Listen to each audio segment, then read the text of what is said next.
So let's go to google.com, and from the Google we are going to download Anaconda IDE application.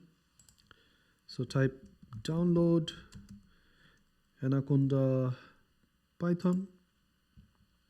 Make sure you are in the URL which showing www.anaconda.com. Click on the distribution. Click on skip registration. You don't need to, it's not required to register. Just click on skip registration. And then download now. Click on download. This is and you have to choose the folder, which folder you want to download the file. In my case, but by default folder I have is the downloads. So I'm going to leave as is. Click on save. It's going to take a little bit of time, 30 seconds to a minute. That's depending on your internet speed. So mine is almost there. There's a few seconds left to complete the download. Now go back to the download folder. Here the application has been downloaded. All you have to do, just double click on it.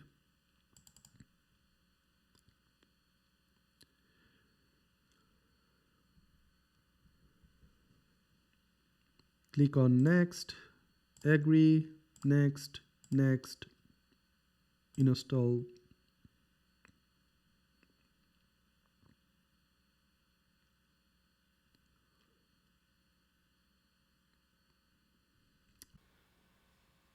So in my case, this took longer than expected. It took nearly 7 minutes to complete. But depending on the system configuration, it may take a little longer than 7 minutes. But anyway, eventually it's going to complete the installation. So click on next. Click on next.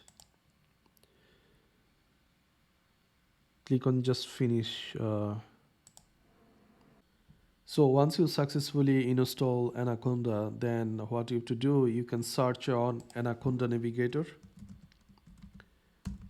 So this is the application. If you successfully install and download and install, you will see an icon like this, the green circle icon. Click on that. Sometimes you will get the prompt that you are using the older version.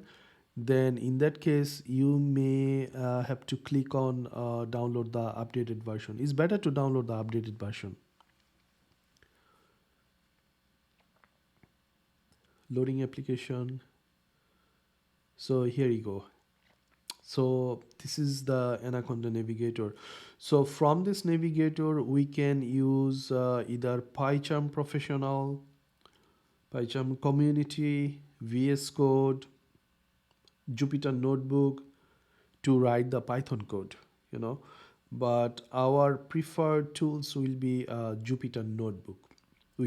From now on, we're going to use a Jupyter Notebook to practice our Python programming.